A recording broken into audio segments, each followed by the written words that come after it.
Conor Geekie signs his entry-level contract with the Arizona Coyotes. What does his future with the team look like? And Roadrunners head coach Jay Varady has been hired away by another NHL team. Who might be his potential replacement for the Tucson Roadrunners?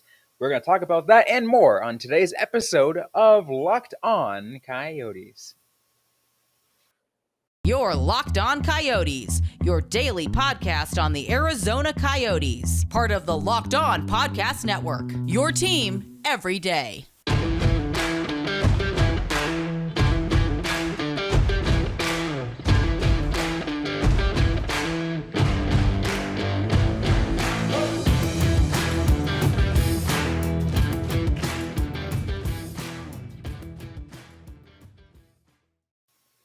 Welcome to the show, everybody. I'm Robyn Leonio. That's Carl Pavlik right beside me. We want to thank everyone for making this show your first listen every day. We are free and available on all platforms, and that does mean we'll never, ever have a paywall for you to ever access our content. We got a great show for you guys today. We got a couple of headlines we want to touch on for the Arizona Coyotes on this fine Tuesday. And Carl, I think we'll go ahead and start off with the one that some people probably will want to know is Conor Geekie, the kid who was drafted 11th overall, but the Coyotes traded up to get in this past draft, has officially signed his entry-level contract with Arizona. Yep, it's a great day for Conor Geekie. Something that we all really expected to happen, and it happened. Definitely not a surprise that they are signing him to a deal before his first NHL season.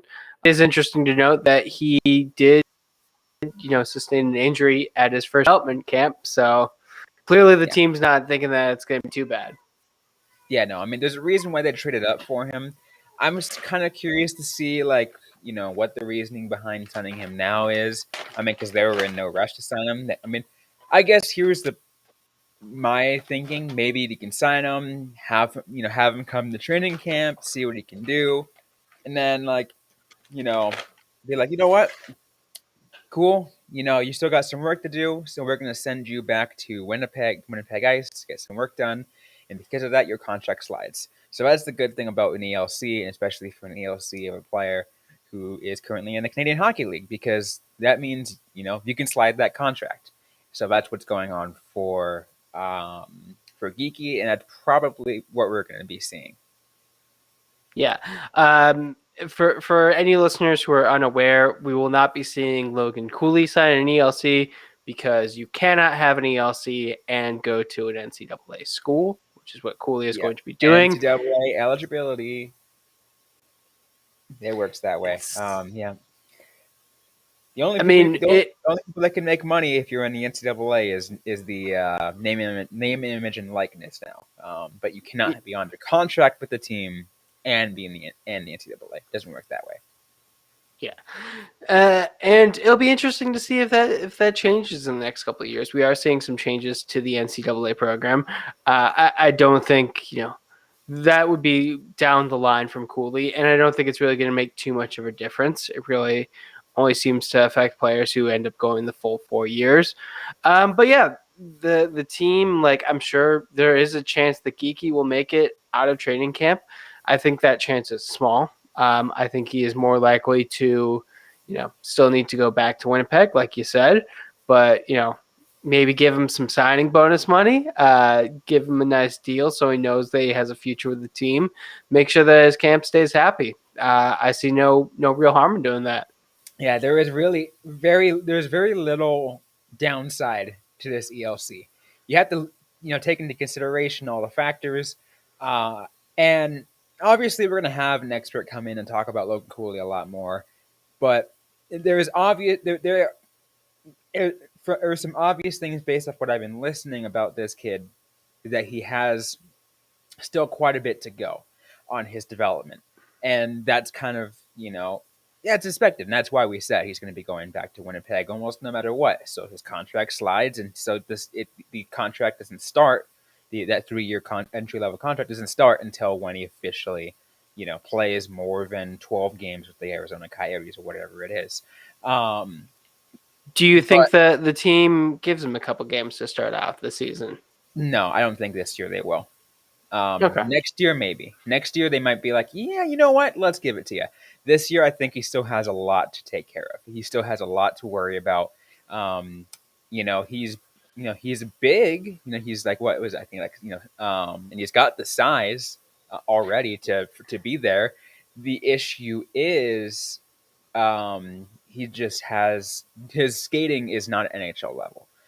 That's Yeah. one. And two, I mean, he's got his amazing shot. He's like, and a bunch of different things, but like he's doesn't have enough of strength and physicality as you'd expect out of a big guy.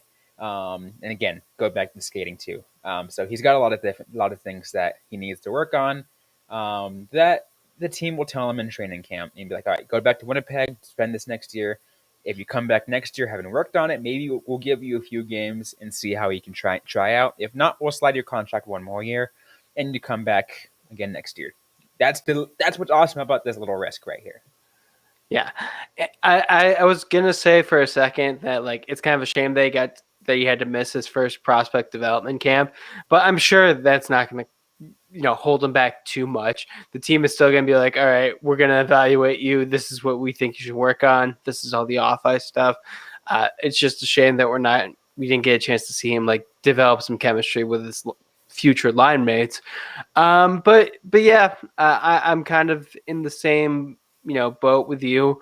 I think that everyone's kind of acknowledged that Geekie is a player who is going to take a little bit of work, and that's fine. Like 11th is not super soon, and the Coyotes' third overall pick is going to need some work too. Yeah. So it's normal development stuff. Yeah, that's And how it works. But I think either way, the Coyotes see the potential in this kid as a middle six forward, and that's where he's going to be. Right, he's going to be either a 2C or 3C or maybe even a winger down the road, depending if because the Coyotes have a lot of centers now.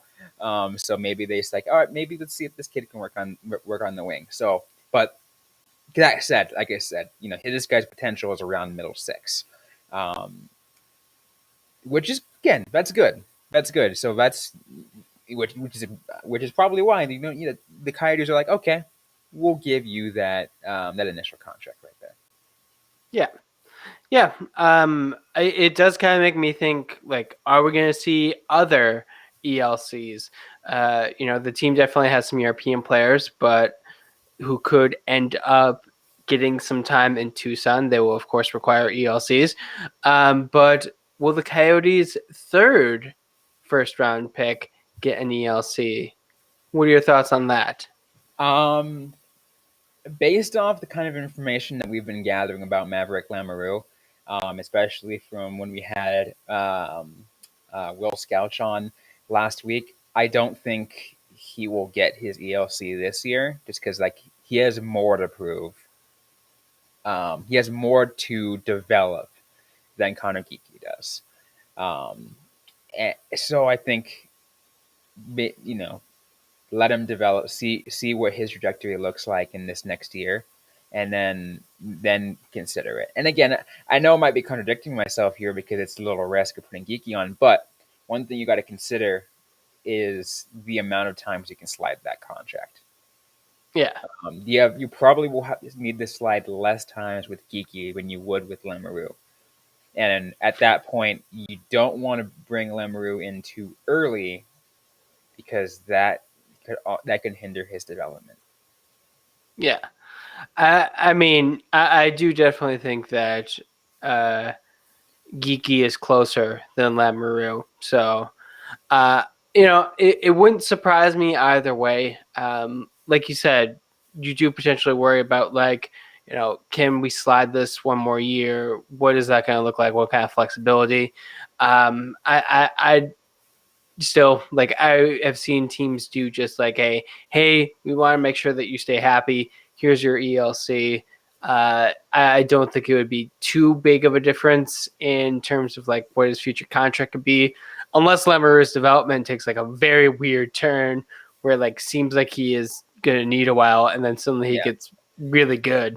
I mean, theoretically, you can give Lamoureux his ELC, and then once his eligibility runs out with the QMJ AHL, it's like, all right, straight to Tucson.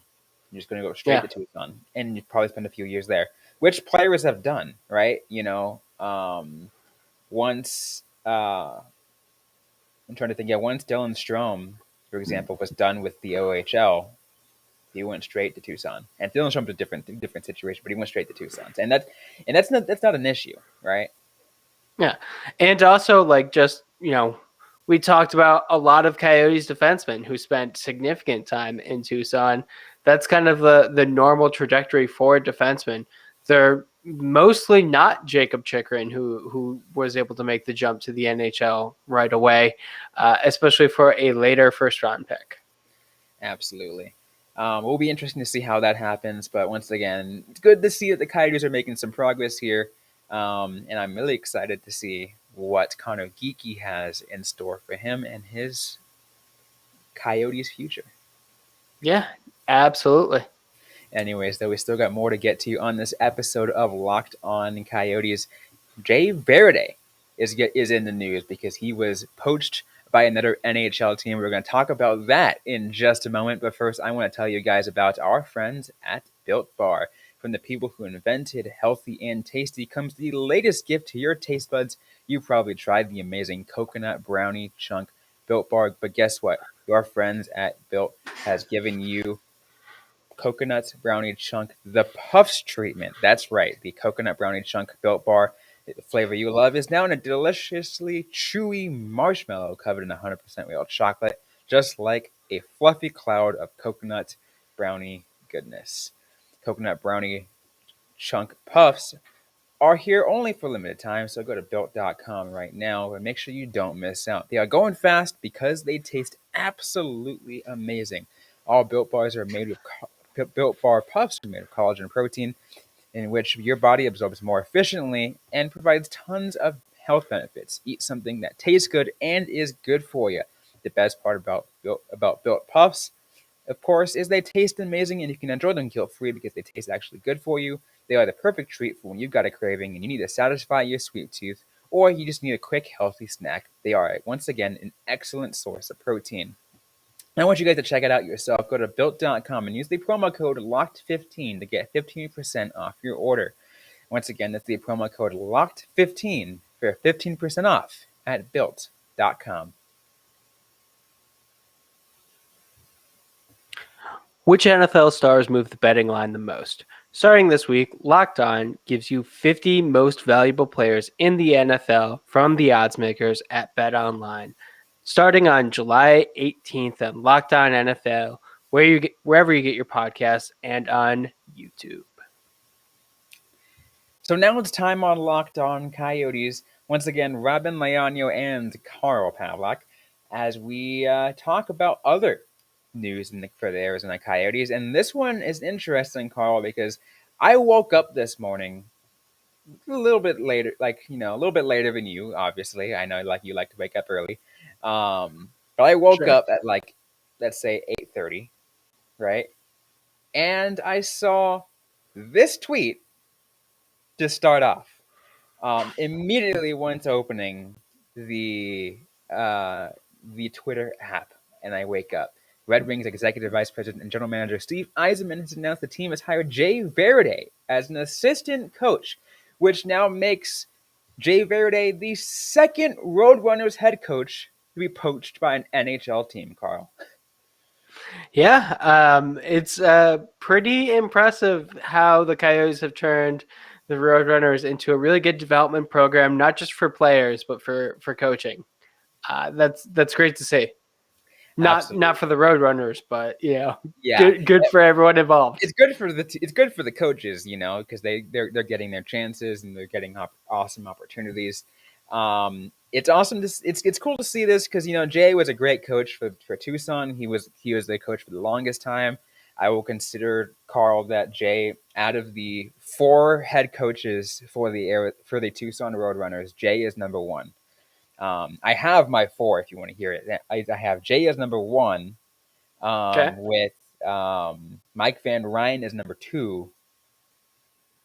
Okay. Steve Potvin God bless his soul, because he just couldn't have enough of a team to really field too much. So I'll give him a little bit of benefit of the doubt on there. At number 3, Mark Lamb at number Sure.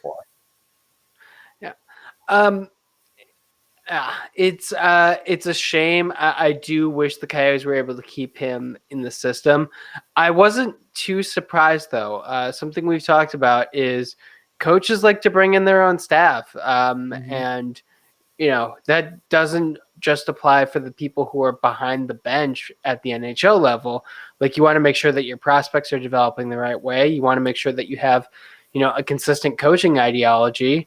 So I wasn't too surprised to see him move like this. It's great to see him get a chance with Detroit, though. That's an up and coming, team. Potentially, it could be a lot of good weapons for that. Absolutely. And another thing too that I'll say is, I think, there's a reason why they kept him around for so long, though. Even though this last year was the first year under the Tourney system for the Coyotes, but like they kept him around because he kept doing a pretty good job at developing prospects. Obviously, Conor Garland was a half, half product of Mike Van Ryn, half of Jay Varady, but still, like, Yeah. he still developed in that in under both of them, and that kind of tells you something, right? That both of them are as good as they were. And I got a chance to watch, Jay, very professional guy and very fired up. He has that coaching attitude, which I love. Whenever we saw him down in Tucson, not as fiery as Mike Van Ryn was, but he still had that fiery attitude, and I loved it. Sure. Yeah. And he's definitely, I'm sure we're going to be looking back and see, like, yeah, he had a big hand in a lot of Coyotes players. The fact that the team was able to absorb so many like AHL players last season is a testament to the Tucson Roadrunners program, and it's a testament to Jay. Do we know what he's going to be doing with We the don't Red know. I Wings? don't know his exact role. All I know is he's going to be there as an assistant coach. He's probably going to be like in a similar way of what like Mike Van Ryn did when he was hired by the Blues. Which is probably working with the younger kids to start off with, and then eventually moving up to like an associate role. I mean, that would make sense. He has a history, and if that's what they brought him in for, that's what I think he'd give him something good. It's cool to see that arc too, right? Because Jay went from coaching the Kingston Frontenacs in the OHL to coaching the Roadrunners, and now getting his NHL chance. That's like a lot of coaches' dreams, right? To be able to kind of keep going up. Oh, absolutely. And I'm sure he's like, yeah, this isn't it for me. There's still much like more to go. Like, being an NHL head coach is every coach's dream, I'm guessing. Unless you're like, no, I'm fine being like the video guy. I like doing this. I do not want to be behind the bench. That's the only one I can think of who would maybe like, yeah, I'm fine where I'm at. Absolutely. But this brings me to a major question now for Tucson: is who do you put behind the bench if you're, Bill Armstrong and or John Ferguson Jr. Because Yeah. you now have a major vacancy. You have 2 assistant coaches. What do you do with them, right? This brings me to the idea of I don't think either of them are going to stay, because here's the thing, right? They could easily go and say, the easiest decision is promote Steve Potvin like they did last time. Although I don't think they will. It didn't end up so well. I love Potvin, nice guy. I've talked to him a couple of times, but like, I just don't think he's suited with his kind of demeanor to be the head coach of the Roadrunners. Sure. John Slaney might stick around as an assistant, but I don't see him in a head coaching capacity. So I don't see any of the 2 assistant coaches for Tucson getting promoted. That means they're probably looking elsewhere. They're probably look. The Coyotes probably going to have to look outside, whether it's maybe find somebody who had just left their AHL organization. I mean, take a look at um, what the San Diego Gulls did. Right, they just hired Roy Summer, who was coach of the Barracuda just previously. So like that's an option if you can find another AHL coach out there who has a proven record. But then again, you're going down the route of hiring recycled coaches, which I'm not a fan of, right? Yeah.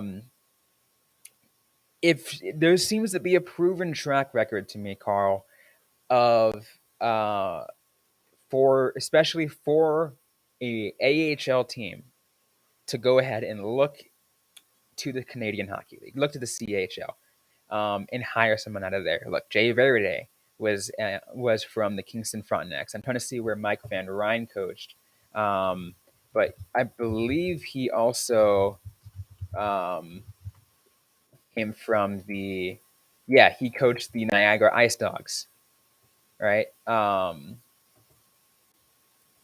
then he went to the Houston Aeros, to the Kitchener Rangers, before going to the Tucson Roadrunners. So he was around for a bit. And we know that Bill Armstrong is comfortable going to that talent pool because that's where Bear comes from. He came from that. He came from that, which is even another thing, right? It's like if you can trust, in a OHL coach from the Ottawa 67s to coach an NHL team, you can do the same thing to coach an AHL team. I don't know offhand any particular names of OHL or WHL or QMJHL coaches who are looking for a professional gig right now, but that's where you start looking. That's one of the biggest places to start looking, and I think they can definitely find a good gem of a coach in that way, and that's the huge thing, right? Because you want to find a guy who knows the younger players, because that's where obviously you're going to get some older players in the AHL, right? 25 plus or whatever, the AHL lifetimers. But for the majority, the focus is on development and focusing on making sure the younger guys are ready for the NHL. And bringing in a guy from the Canadian Hockey League only makes sense. Yeah, definitely. Or they could go like the European route. Like they do have plenty of scouts over in Europe. They drafted a lot of European players. Who's to say they don't bring a European head coach for the Roadrunners? That'd be interesting. I doubt it'll happen. I think your way is more likely, but we never really know. Another option too that is is not likely, but also not unfathomable, is finding a coach in the NCAA system. Yeah. Because that's also pretty close, a very similar manner. Your coaching players are roughly the same age, so there's an option right there. The Roadrunners. So Bill Armstrong and John Ferguson Jr. are going to have options. I think you have to look at what team the Roadrunners are going to be in the next couple of years.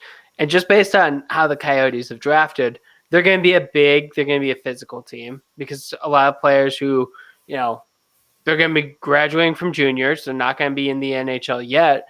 But Bill Armstrong has shown that he's drafting bigger guys. So expect that kind of team. And I think the front office would be smart to look for a player who has found success, or a coach who has found success, like coaching those type of players.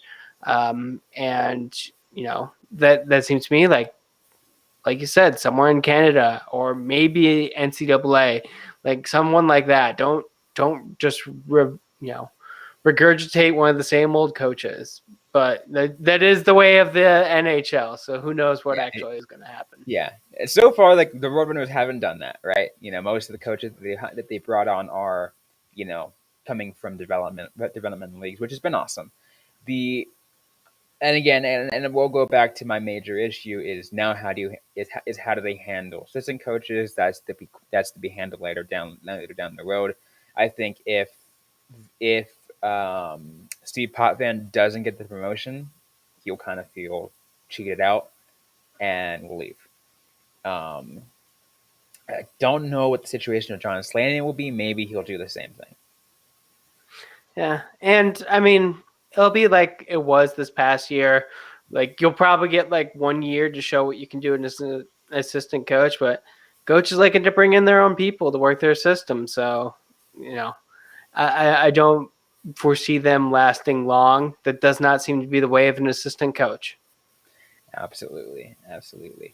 But I will say I will give those two credit because they're like Roadrunners lifers, right? I think Slaney has been around for as long as Varady's been around, if I'm not mistaken. And I want to say that Potvin is a day oneer for the Roadrunners. Yeah, it's unfortunate. It's one of those jobs where there's just turnover. So not really too much you can do about it. Yeah, it's not much, but again, it'll be interesting to see now what happens. But once again, just want to put that out there. It's just like congratulations once again to Jay Varady, because again, it's always nice to see graduation from the Coyotes system into something else. Best of luck in Detroit, Jay. Absolutely. But that's going to be it for today's episode of Locked On Coyotes. If you like what you heard, don't forget to leave a review, like, comment, subscribe if you have yet to already. We're available everywhere you get your podcasts, including on YouTube. Don't forget to interact with us on social media. We're on Facebook, facebook.com/LockedOnCoyotes, on Instagram, Locked On Coyotes, and on Twitter, LO_Coyotes. I am personally at Robyn_Leonio. Carl Pavlock is Carl Pavlock FFH. Interact with us, ask the question you might have. We may answer right back, or on a future episode of the Locked On Coyotes podcast. Thanks again, everyone, for tuning in today's episode. Hope you guys are staying safe out there. Hope you guys are staying healthy. And don't forget to howl on.